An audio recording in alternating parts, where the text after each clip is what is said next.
welcome back to my film and TV channel. It all stays safe and well. And yes, we've got a UK drama to talk about today that's been showing on Channel 5. Yes, so you can binge watch it now. It's has been showing 3 episodes a week for a couple of weeks, so we've got all 6 on there now. So if you're interested, some of you might not be, because it's not got the greatest reviews generally.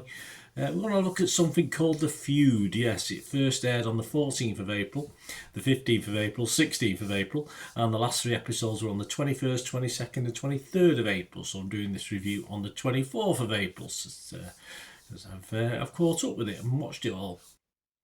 The cast includes, well, it's interesting actually, Channel 5, if you go onto the binge watch or onto the all 5 or whatever it's my 5 whatever it's called now, of course they promote other dramas, and you do sort of see the same sort of actors appearing, so they must have some sort of contract to star in Channel 5 dramas. Not that the actors are that bad. I'm quite impressed. The cast is okay for me for a British drama, certainly better than some British dramas. So we've got people like Jill Halfpenny, who I like anyway, Rupert Penry-Jones, who I quite like as well, Larry Lamb, flipping heck, James Fleet, Tessa Peake-Jones, Amy Nuttall, and saw Amy Nuttall in a musical. She's very, very good. Good singer. Chris Gascoigne, Jamie Lee O'Donnell, Ray Fearon and Megan Trower all stars. So lots of familiar faces if you're used to UK based dramas. And it's about, well, as ever, it starts with obviously something's happened on an idyllic, they call it, an idyllic suburban street. It's not so idyllic though, of course, when you've got blood splattered rooms, and that's how we start. And then it goes back a month, typical format. No, nothing clever about this. It's standard practice, formulaic if you like. So of course the neighbours on this suburban street come to blows over one family's plan to build an extension on their property. But there's a little bit more to it than that. It's okay. And if you've got 1 or 2 ex-Coronation Street people who, I'll mention Coronation Street in a bit. Anyway, filming took place for this in Newcastle and Jarrow back in 2024, about a year ago, and 3 houses on the same street of Benton, Tyne and Wear were used. Yes, so hopefully the kitchen extension's been finished off now, but we'll see. And I say this tagline for this one is, I like the tagline, Loathe thy neighbour, it's called the tagline. So right, let's have a look at this. I mean, yes, we're immediately faced with pathetic weak men, as always. It's always the women who are the strong ones generally in these sort of dramas, and another pretty fun packed, not necessarily in a good way, kitchen sink drama. So that's what we're getting here. It's sort of, as long as you know what's on the tin and what you're going to be watching, you can probably appreciate it more than some people who switched it off after 1 episode. As I said, a tried and trusted cast who I think do an okay job with the material. Again, doesn't say too much. But for me, another ludicrously entertaining story that has more holes than a very holy string vest. But who says you can't turn your brain off and just go with it sometimes? I stopped watching the likes of EastEnders, Coronation Street, Emmerdale many, many, many moons ago. I just found the acting poor. I found the stories very stupid and formulaic, but it is nice to just occasionally binge watch that sort of style, familiar soapy format. And fans of those soaps, for instance, who enjoy watching them even now, well, will surely feel probably right at home with Channel 5 drama, and certainly this ticks the boxes for them. Sadly though, even by episode 6, the silliness got even a little bit repetitive for my turned off brain by that climactic episode. So when I say climactic, I use that word carefully as well.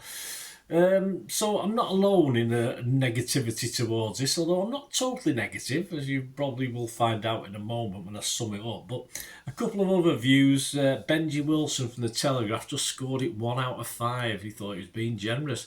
He said it's stacked with strong names attempting to liven up a hackneyed script. It is, yeah.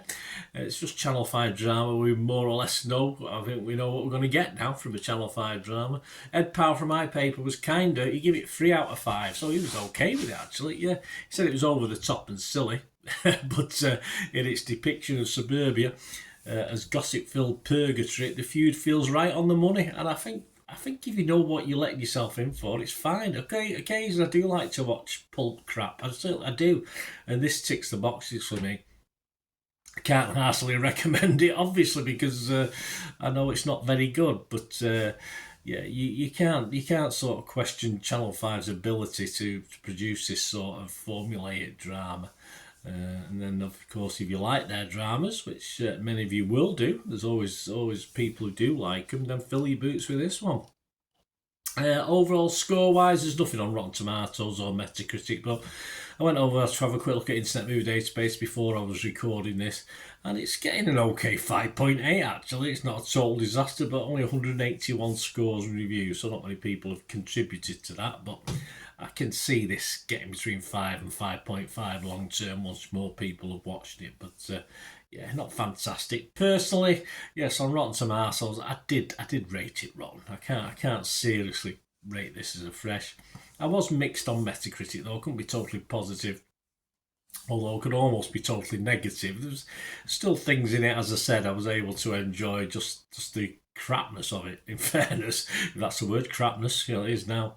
And I give this a 5 out of 10, just halfway, because I watched 6 episodes and I was thoroughly entertained sometimes in a stupid, dumbed down way, which, as I say, we all need a break from arty-farty stuff and quality television, don't we? And this supplies it for me, as I say, because I don't watch all the other, what I call formulaic naff soaps that sort of give you that sort of fix. I don't watch them anymore, so it's nice to have one of these every now and then. So there you go, give it a 5 out of 10. Let me know what you think, guys. Great to have your views on this series. As I say, not very complimentary around and about. Don Robinson, I don't think thought too much of it on DVD Fever, the guy.